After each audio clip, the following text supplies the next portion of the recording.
Le gouvernement d'union nationale devait être l'aboutissement d'un processus.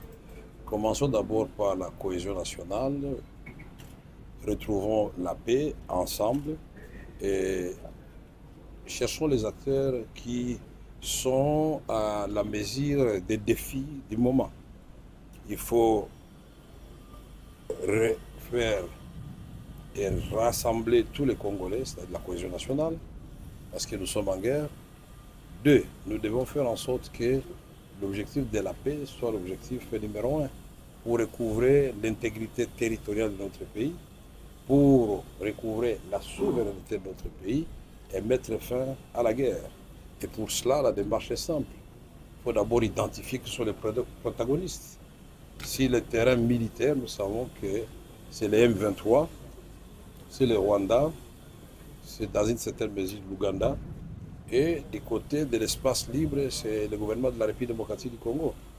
Mais nous avons aussi d'autres protagonistes non armés, c'est l'opposition non armée, mais aussi la société civile un peu politisée qui s'oppose, qui ne partage pas nécessairement la même vision que le président de la République.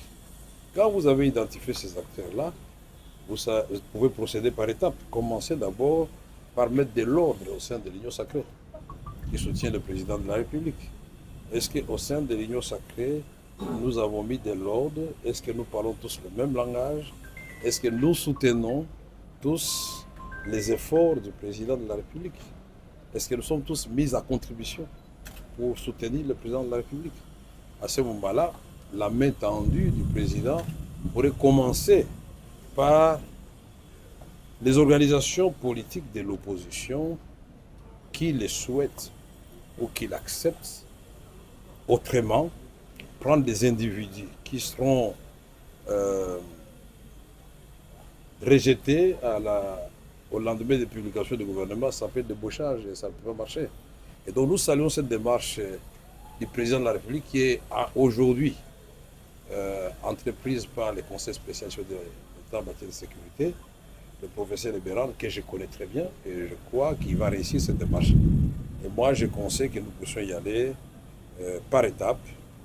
On peut former un gouvernement de cohésion nationale et de paix en lui fixant des missions précises qu'on peut évaluer tous les 3 mois. Mais maintenant, il faut définir ensemble avec le Conseil spécial quels sont les piliers qui vont sous-tendre ce gouvernement d'union nationale. Et très rapidement, dans un processus fiable. Nous avons déjà Luanda, Nairobi, nous avons la CENCO. Comment le Conseil spécial de l'État en matière de sécurité va faire la mixture de tout cela pour avoir les sons de cloche des uns des autres, de façon à ce que nous opérions la magie de rappeler nos amis du M23 vers la patrie et de poser les armes pour qu'ensemble on reconstruise la République démocratique du Congo. Et qu'on dise au Rwanda, on ne va pas vous déplacer là-bas, et à l'Ouganda, nous sommes des voisins, on va les demeurer jusqu'à la fin du monde. Et il vaut mieux vivre en bonne entente qu'être des protagonistes chaque jour.